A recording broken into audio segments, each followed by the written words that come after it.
At just 17, Vivian married a 75-year-old billionaire for money. But she never imagined she was walking into a death trap 7 years later. She discovers the horrifying truth. Every wife before her mysteriously vanished.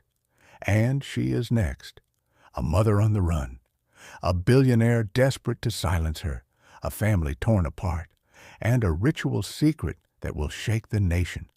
Will Vivian escape becoming the seventh sacrifice? Or will history repeat itself? Watch this story till the end. It will leave you breathless. Don't forget to comment your thoughts, like, share, and subscribe to Folktales by Noble for more gripping stories.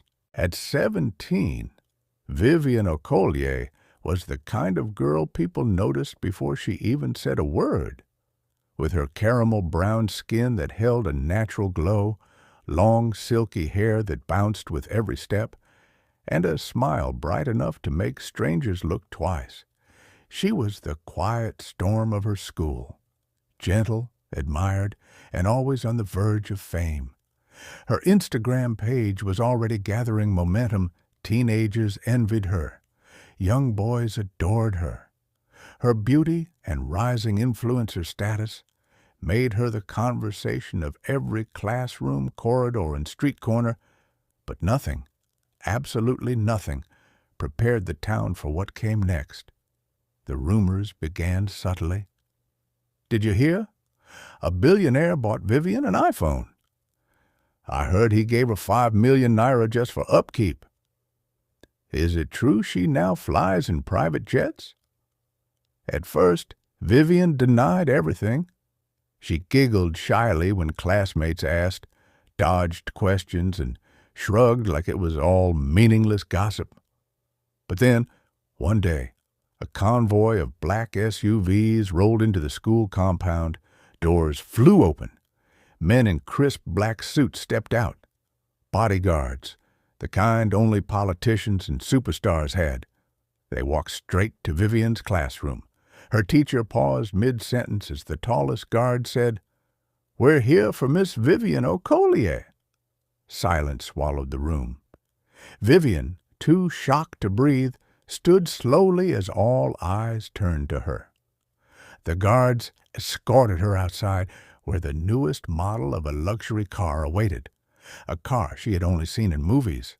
Inside that car sat the man everyone would soon come to fear, envy, and worship, Chief Anthony Okonkwo. 75 years old, a billionaire with a reputation as old as his legacy, and the man who had chosen Vivian as his newest obsession. From that day, everything changed. Within weeks, Vivian's life transformed dramatically. The chief sent a brand new iPhone Pro Max designer bags worth the yearly salary of her entire neighborhood, boxes of gold jewelry, and an allowance of 5 million naira every month. At 17, she had more money than some adults would see in a decade, and when the chief provided her with bodyguards to escort her everywhere, school, lessons, salon, shopping, the entire town exploded with gossip. Her mother, Loretta, embraced the transformation like someone rising from long-term suffering. Loretta was 45, flashy, loud, and hungry for social dominance. She wore glittery wigs, overdone makeup, and gold earrings so big they almost touched her shoulders. She had always wanted luxury, and now, through her daughter, she finally had it. She flaunted everything proudly. She snapped pictures. She bragged to neighbors. She told her friends, "When your child is beautiful and you know how to play your cards, life becomes soft." But Vivian's father, Mr. Andy, was not impressed. Andy was 53, a simple man with a humble background. He worked hard every day, came home tired, prayed quietly, and tried to raise his children with dignity. He had never been a wealthy man, but he had honor, something Loretta no longer valued. One evening, he stormed angrily into the sitting room, waving a picture of the chief in his hand. "Vivian!" he shouted, his voice trembling. "He is old enough to be your great-grandfather. What madness is this?" Vivian, sitting on the couch with her glittering iPhone, shifted uncomfortably, but said nothing. Her mother stood immediately, arms akimbo. "And so what?" Loretta snapped. "Are you blind? Do you want this girl to suffer like me? Do you want her to grow old with poverty tattooed on her forehead like you?" Andy's eyes burned with pain. "Loretta, she is 17. And if a man with billions wants her, is that not a blessing? Are you jealous because you cannot provide even half of what he gives?" "Jealous?" Andy gasped, hurt slicing through him. "I'm her father. I care about her future, her safety." Loretta scoffed loudly. "Poverty is speaking through you. Please shut up before you spoil this opportunity for all of us." Andy stood there, shaking, defeated, watching the woman he married turn into a stranger. Vivian was silent. Her heart was torn between the life she dreamed of and the father who loved her. Later that night, Andy sat in the dark on the veranda, head in his hands. Vivian joined him quietly. "Papa," she whispered. He looked up, tears threatening to spill. "My daughter, don't do this. Please, I beg you with everything inside me." Vivian swallowed painfully. She wanted to listen, but the lure of wealth had already wrapped around her like a golden rope. Chief Anthony was a charming predator. He treated Vivian like a delicate treasure. He spoke gently, bought her the world, and said things a teenage girl wanted to hear. One afternoon, he took her on a private jet to Lagos. There, in a rooftop restaurant overlooking the ocean, he slid a velvet box across the table. When Vivian opened it, a diamond ring sparkled so brilliantly she stopped breathing. "Marry me," he said simply. "Become my 7th wife." 7th. 7. Vivian hesitated, but only for a moment. Her mother's voice echoed in her head. "Luxury is better than love. Wealth is better than youth." And so, against every warning, Vivian whispered, "Yes." When Andy heard the news, he refused. "I will not attend that wedding," he said firmly. "I will not bless that union." Loretta exploded. "You are useless, a disgrace. If you don't want to come, then stay home with your poverty." True to his word, Andy did not attend. He spent the day crying alone in his room, heartbroken beyond repair.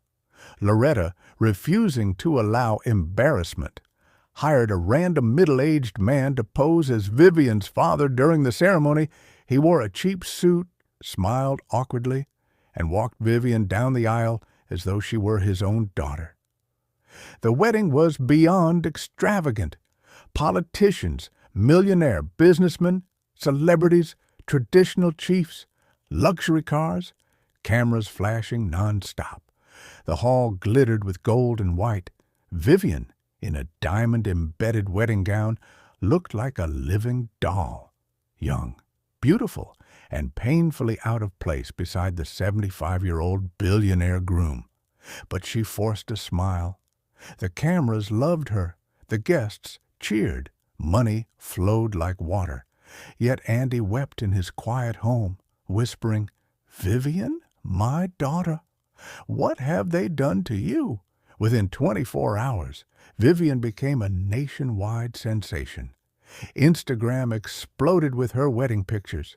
The diamond ring, the gold-themed ceremony, the billionaire husband, her expensive bridal train, her following, doubled overnight, then tripled.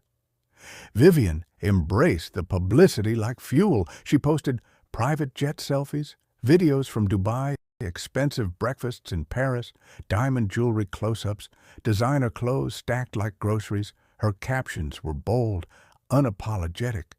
"If no be money, wetin we gain." Millions of young girls adored her. They called her Queen Vivian, mother of soft life, the billionaire's baby.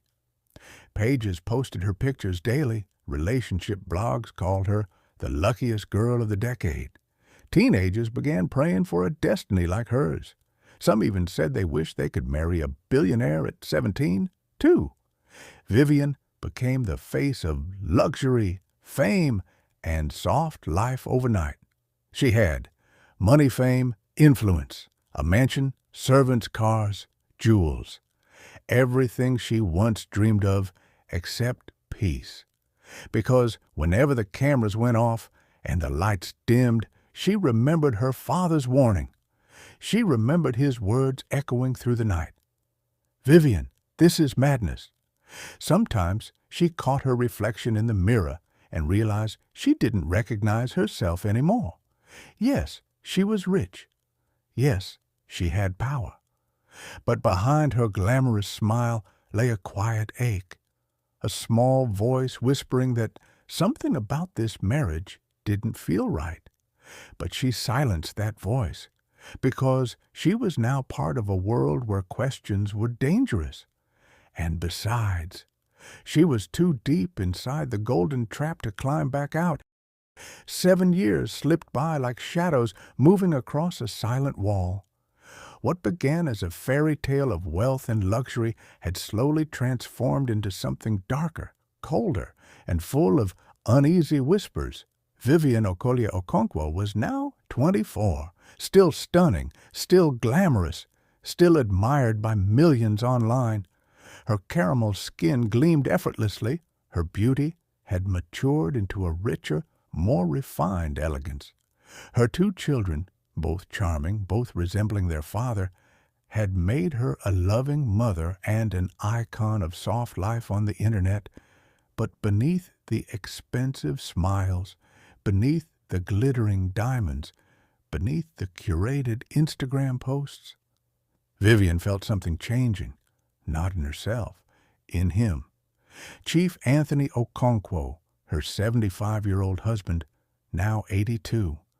The man who once showered her with affection and attention had become someone she barely recognized. It began gradually. One evening, Vivian mentioned she wanted to visit her mother, Loretta. Anthony's face tightened. "No," he said simply. "Your mother talks too much. She brings bad energy. Avoid her." Vivian blinked, confused. "But she's my mother." "And I am your husband," he replied with a cold authority she had never heard before. "Obey me." She laughed softly, thinking it was a joke, but his expression remained stiff, dead serious. From that day, her outings became restricted. When she told him her younger brother Sam wanted to visit, he responded sharply, "Tell him to keep his distance if he values his hot temper." If a childhood friend called, he dismissed them as distractions. If a cousin messaged, he said, "Tell them we are busy." Little by little, Vivian's world shrank until only the mansion and its walls remained. The staff changed often, too often, replaced by people who never smiled and avoided eye contact. The housemaids only spoke when spoken to. The bodyguards never left their posts. Vivian felt the mansion, with its marble floors and glittering chandeliers, tightening around her like an invisible cage. Vivian wasn't a Snoopy wife, at least, not at first. Her youth had made her too trusting, too in love with the luxury she lived in. But 7 years of living with a man whose moods shifted like storms made her suspicious. The documents he once allowed her to browse, bank statements, property deeds, business files, were now kept far away from her reach. When she asked why, he smiled thinly and said, "You don't need to worry about business focus on the children." He changed his passwords. He locked his drawers. He kept his briefcases with him at all times. But the most unsettling change was the steel door in the basement. It appeared 6 months after their second child was born. Thick, reinforced, with a keypad lock and warning stickers that made no sense in a domestic setting, Vivian had once asked, "What's behind it?" "A storage unit," he replied without looking up from his tea. "Old things I don't want disturbed." But his tone was too sharp, too defensive, and yet she left it alone until the night she could no longer suppress her curiosity. From her bedroom balcony, Vivian occasionally saw silhouettes moving through the garden at odd hours.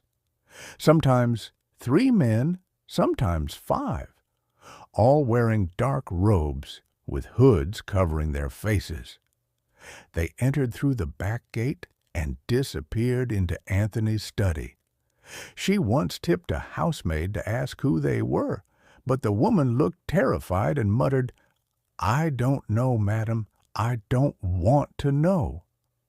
When Vivian asked Anthony directly, he casually waved it off. Business partners. But what sort of business partners met at 3 a.m. wearing robes like characters in an occult movie? Vivian felt fear settling into her bones, but she pushed it away. She had children, a reputation, and a life too entrenched in the billionaire's world to simply escape. So she stayed silent, until the night curiosity pushed her too far. It happened on a rainy Thursday evening. Anthony traveled unexpectedly for a political deal in Abuja. The moment he left the house, Vivian's instincts began screaming. Something deep inside her urged her to go where she had never dared, the basement.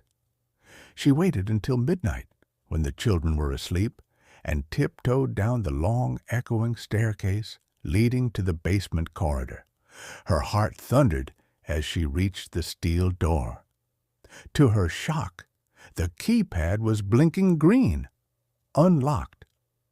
Perhaps the staff had made a mistake. Perhaps Anthony was in a hurry. Or perhaps fate wanted her to enter. Her hands trembled as she slowly pushed the heavy door open. A cold, stale smell hit her instantly, a mixture of dust, old memories, and something darker.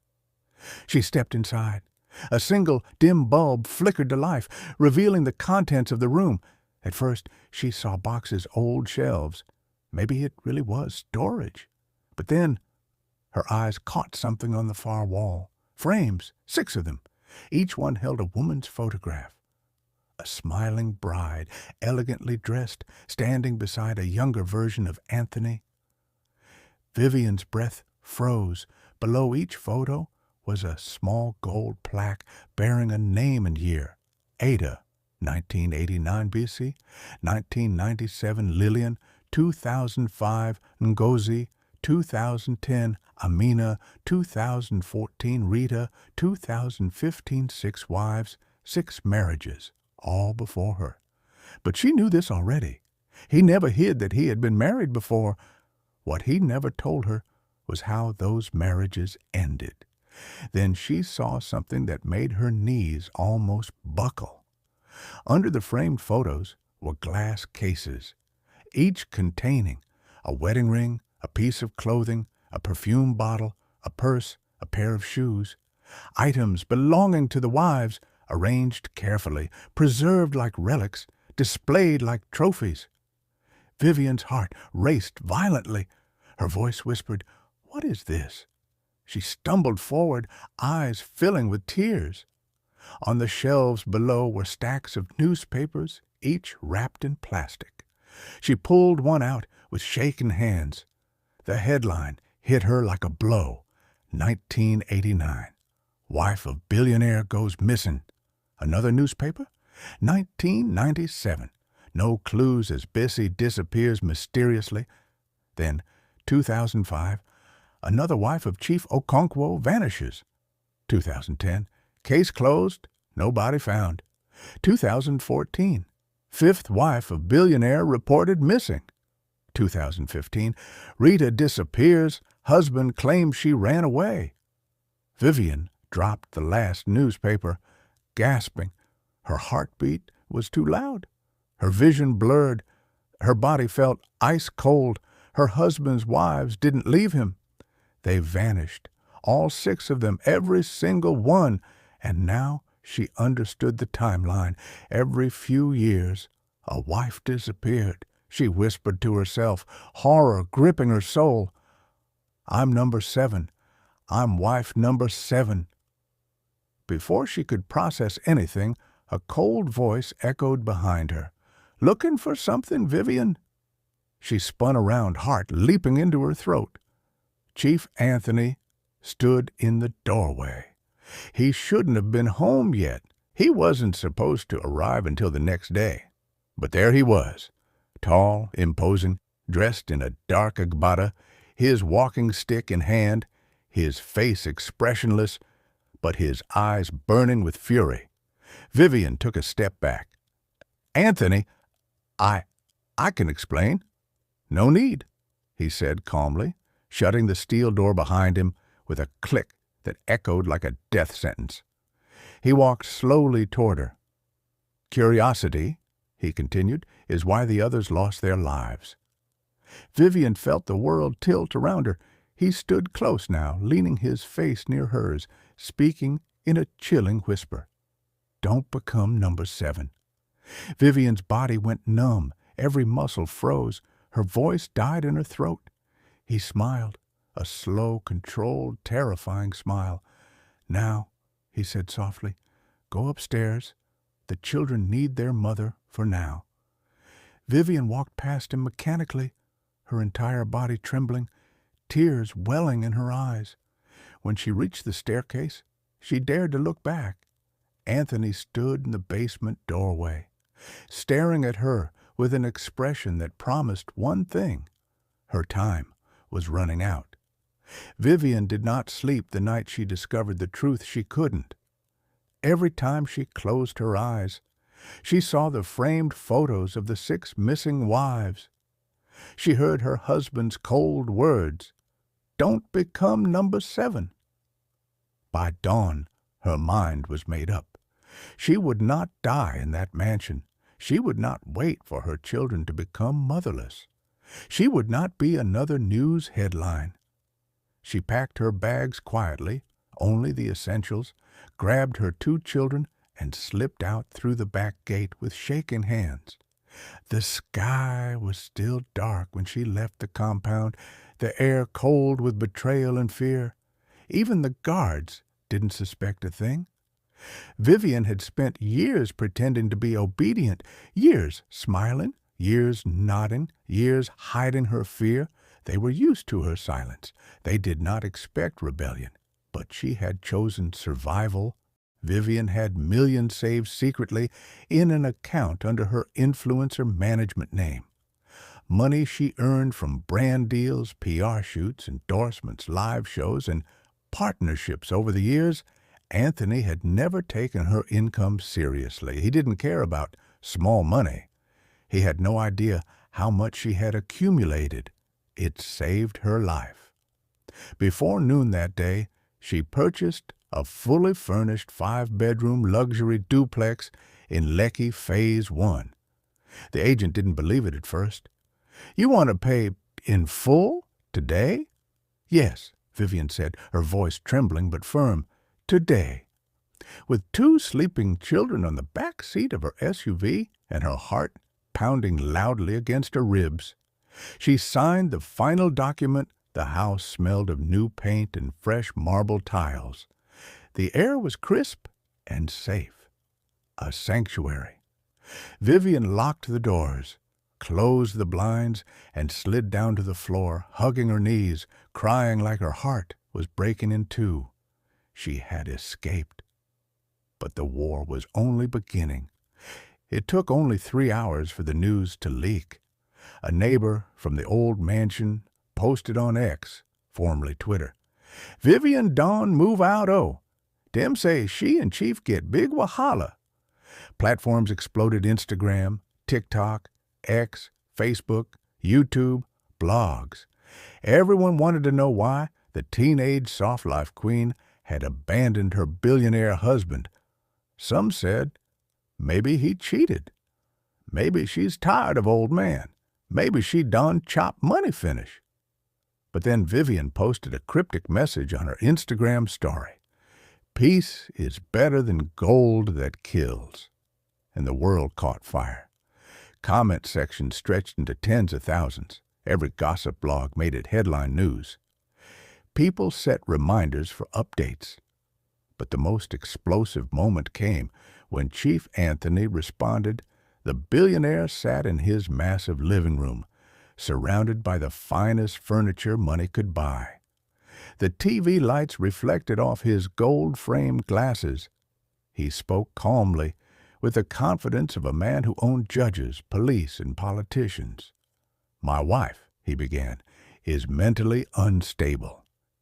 Vivian watched the broadcast from her new home, her hands clutching her children protectively. "She ran away with my children," the chief continued. "I fear she may harm herself or them.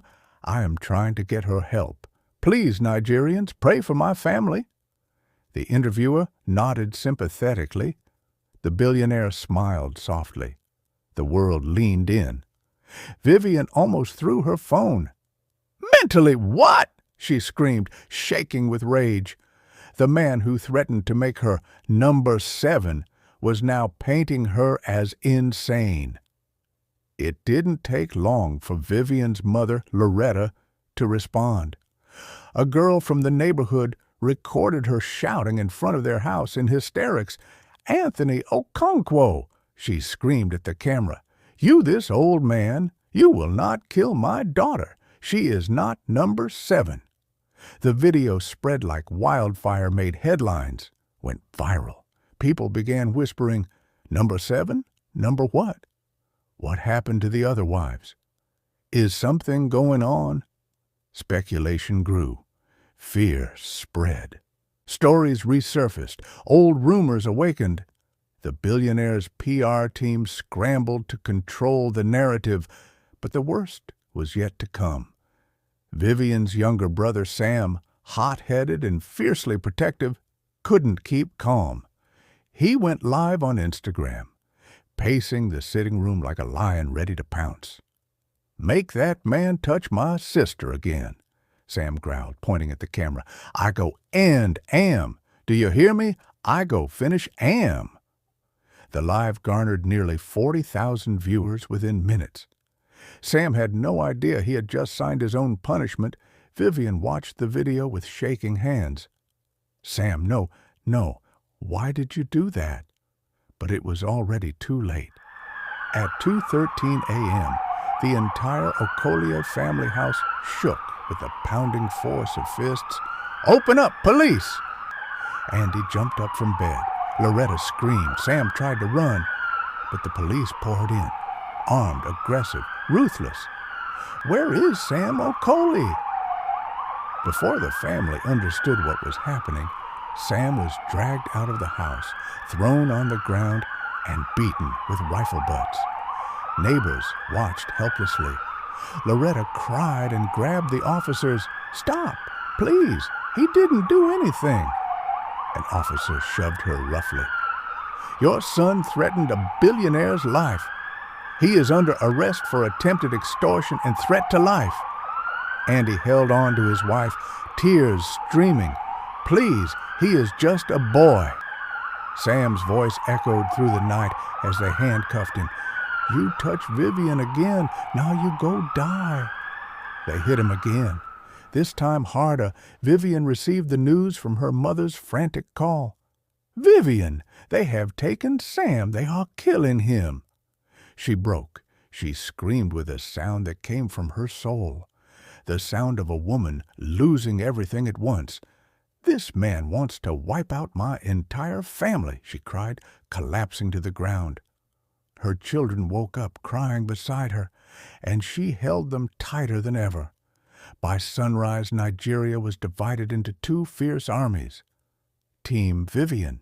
She married for money, yes, but nobody deserves death. Why is every past wife missing? Something is wrong with that old man. Free Sam. Team Anthony. She enjoyed soft life for 7 years. Now she wants to lie. Maybe she's mentally unstable. Sam threatened him. Arrest is justified. She's ungrateful. Battle lines were drawn. Every blog, every radio station, every influencer, every celebrity picked a side. Vivian trended for 4 straight days.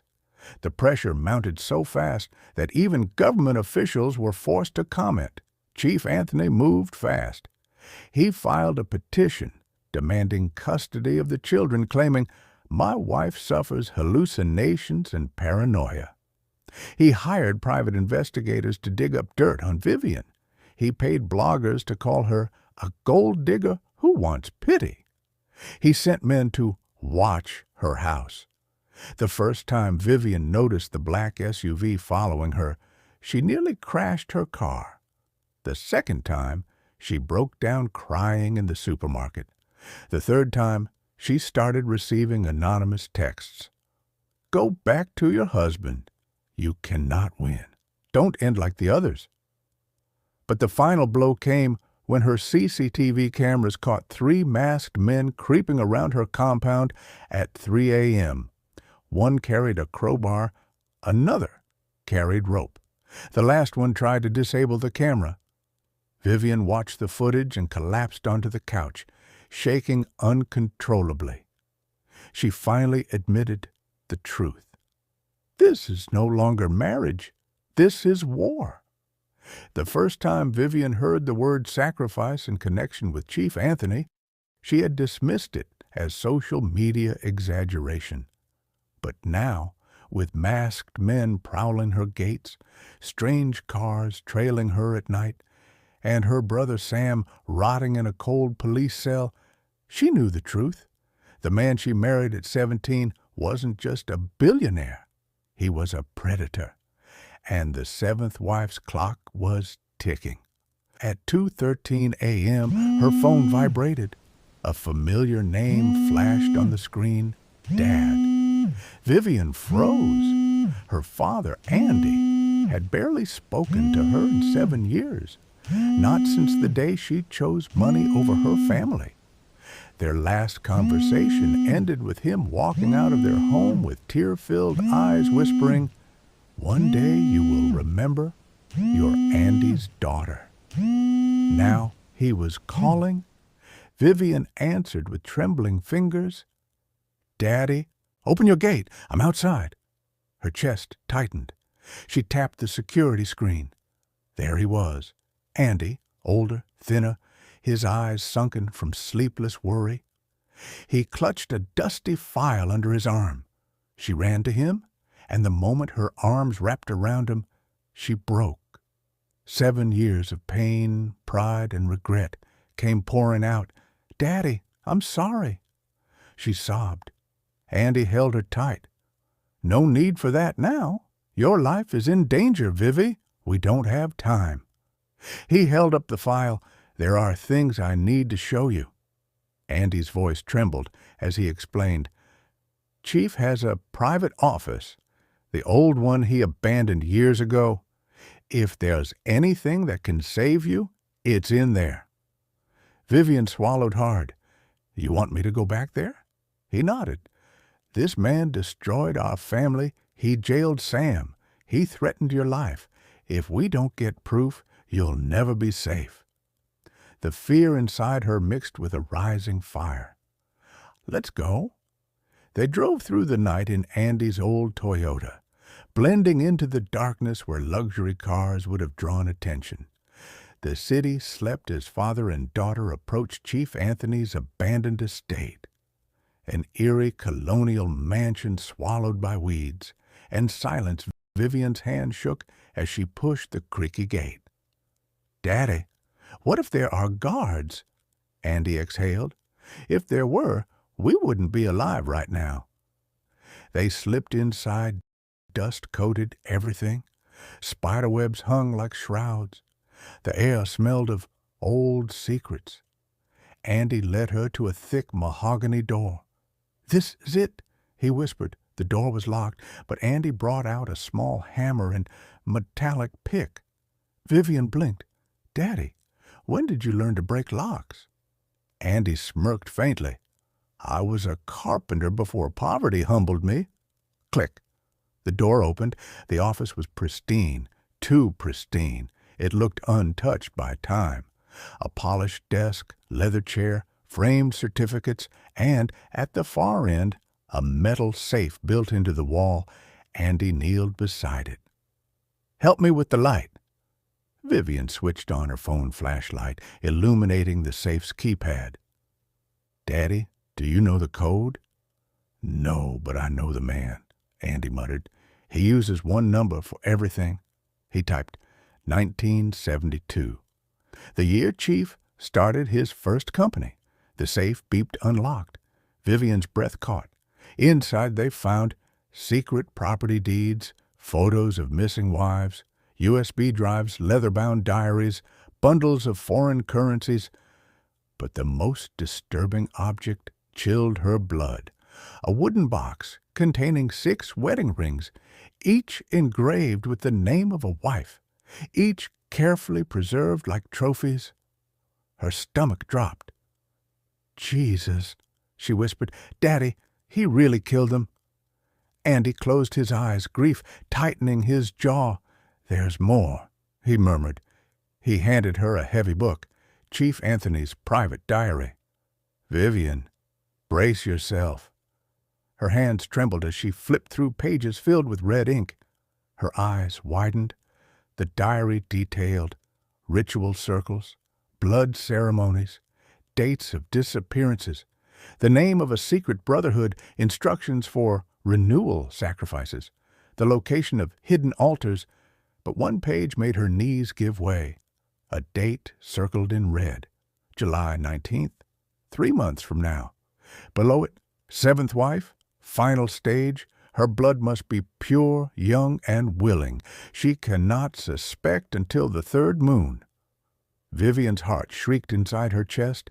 "Daddy, he was counting down to kill me." Andy grabbed her shoulders. "You're not dying. Not while I'm alive." Her eyes blurred with tears. She flipped further. Then she saw something worse. Her children's names, written under a heading titled "Successors if Subject Resists." Vivian dropped the diary and screamed, "No, no, no, no! He was going to use my babies." Andy hugged her as she sobbed violently. "We expose him now. No more running." Vivian wiped her eyes, a new fire burning inside her. "For Sam, for my kids, for every woman who never escaped him." They took photos, scanned pages, copied documents, packed files. And when they walked out of that office, Vivian felt a reborn, no longer a teenager bride blinded by wealth, but a mother willing to burn down empires to protect her own. Within hours, Vivian created an anonymous account and uploaded everything: the diary pages, the missing wives' evidence, photos of the rings, the ritual symbols, the documents he hid. She sent copies to activists, news stations, international journalists, human rights bloggers, police insiders. By dawn, the story exploded worldwide. Headlines blazed: "Billionaire ritualist exposed," "6 wives missing," "7th wife leak goes viral," "Anthony Okonkwo's empire linked to occult practices." Nigeria shook, the world screamed, but the monster did not go down quietly. The following day, Vivian received a chilling call. A distorted voice whispered, "He wants your father. You should have minded your business." Her blood froze. She rushed to Andy's house with police escorts, but she was too late. The front door hung open. Furniture overturned, blood stains on the floor. Andy gone.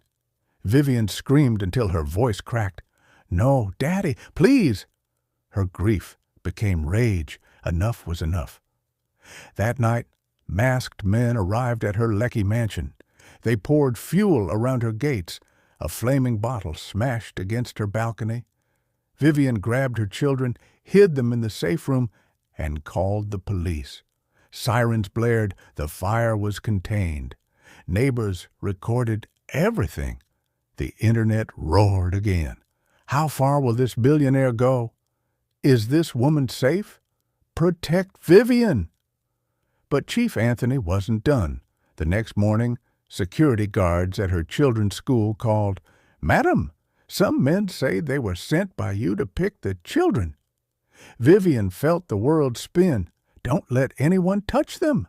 She screamed and sped to the school with police escorts.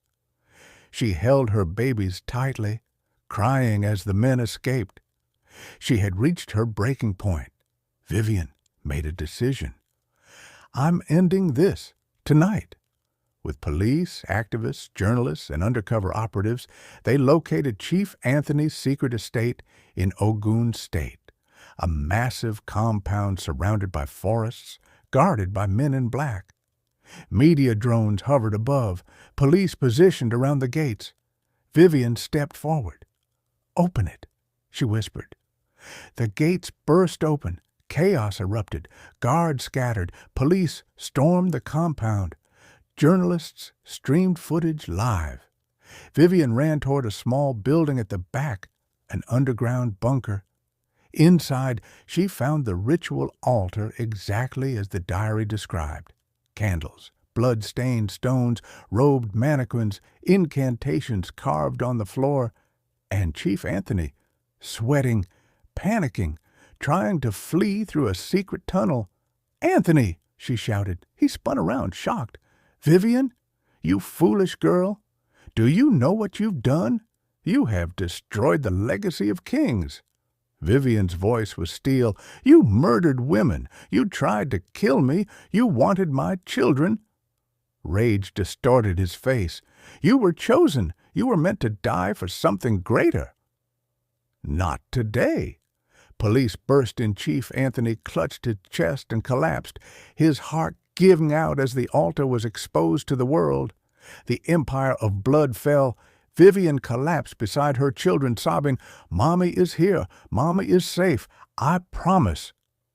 Police found Andy tied in a storage room, weak but alive. Sam was released from prison. All charges dropped. The nation celebrated. Chief Anthony's wealth empire crumbled overnight. Investigations reopened all 6 missing wives' cases.